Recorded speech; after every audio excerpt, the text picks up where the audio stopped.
خان صاحب آج اللہ تعالیٰ نے پاکستان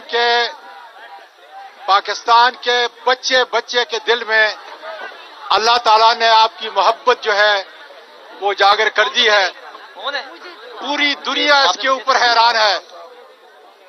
سوال یہ ہے کہ ہماری موجودگی کے اندر آر ٹی ایس کو بٹھایا گیا, ہماری موجودگی کے اندر ای وی ایم نہیں ہونے دی, پاکستانیوں کو ووٹ کا حق نہیں ہونے دیا. انشاءاللہ تعالی بہت جلد آپ پاکستان کے وزیر اعظم بنیں گے. اس قوم کا آپ سے سوال یہ ہے, اور میں آج پورے پاکستان اور میرے ملک کی ترجمانی کرتے ہوئے سوال کر رہا ہوں, کیا کوئی ایسا کام کریں گے آپ جب آپ 3/4 میجارٹی سے 2/3 سے نہیں, انشاءاللہ تعالی 2/3 میجارٹی سے آئیں گے, کیا ایسا کام کریں گے کہ میرے ملک کو ای وی ایم, میرے ملک کو انصاف کا نظام, میرے ملک کو اپنی خود مختار, اپنے ملک کو ایک ایسی قوم اٹھا کر جو آج بن چکی ہے کہ یہ ملک ایک آزاد قوم کی حیثیت سے اپنا سر اٹھا کر کے پوری دنیا کے اندر پاکستانی قوم جو ہے ابھر کے آئے.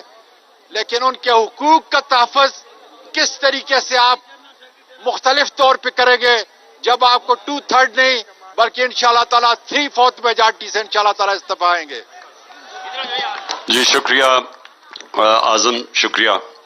دیکھیں آپ سب جتنے یہاں بیٹھے ہوئے ہیں اور میرے کارکن تحریک انصاف کے, ایک چیز سب نے سمجھ لینی ہے.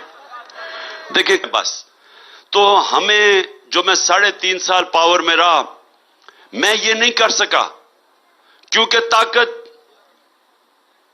جنرل باجوہ کے پاس تھی,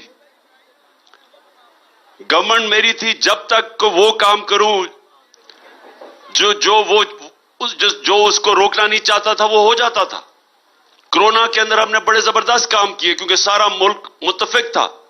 پاکستان دنیا میں 3 ان ملکوں میں سے تھا جس نے سب سے بہترین کرونا جیسا وبا کو, پاکستان دنیا مانتی تھی کہ وہ ملک ہے جس نے سب سے بہترین طریقے سے اس کا مقابلہ کیا.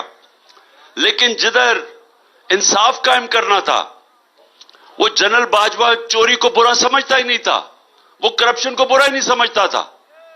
وہ ان سب کے ساتھ یہ جو بڑے بڑے لوگ جو این آر او لیے ہیں یہ ان کی حمایت کرتا تھا. اس نے ہمیں انصاف نہیں قائم کرنے دیا. تو اس لیے جو اعظم آپ بات کر رہے ہیں کہ انشاءاللہ اگر اللہ موقع دے گا تو سب سے, اگر پاکستان کو اس دلدل سے نکالنا ہے تو سب سے پہلے قانون کی حکمرانی قائم کریں. یہ آج کل حالات یہ ہیں کہ سپریم کورٹ کا فیصلہ حکومت نہیں مانتی, تو دنیا میں کس نے پاکستان میں آ کے پیسہ انویسٹ کرنا ہے, سرمایہ کاری کرنی ہے؟ جب سپریم کورٹ کے فیصلے کو حکومت نہیں مانتی تو اس ملک کے اندر تو انصاف کے نظام پہ کسی کو اعتماد ہوگا ہی نہیں. تو جب اعتماد نہیں ہوگا تو سرمایہ کاری نہیں ہوگی, وہ نہیں ہوگی تو خوشحالی نہیں ہوگی, نوکریاں نہیں ملیں گی. تو ہمارے راستے میں صرف یہ ایک وہ نظام, ایک کرپٹ نظام, ایک ناانصافی کا نظام رکاوٹ بنا ہوا ہے, اور وہ جب تک ایک طاقت سے حکومت نہیں آتی وہ اس کو ٹھیک نہیں کر سکتی, کیونکہ جو مافیاز ہیں وہ آپ کو کرنے نہیں دیتے. تو سب سے بڑی ہماری جو کوشش اگر پاکستان کو اس مشکل وقت سے نکالنا ہے تو ایک انصاف کا نظام ٹھیک کریں, اور سب سے زیادہ بیرون ملک پاکستان میں سرمایہ کاری کرے گا.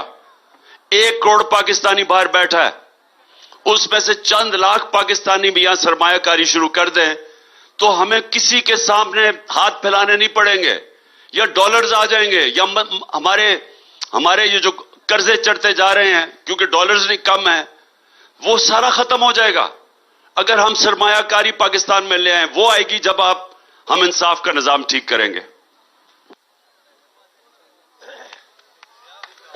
جی ابھی ایک پرفارمنس کے لیے فاروق شاد کو ہم بلا رہے ہیں کہ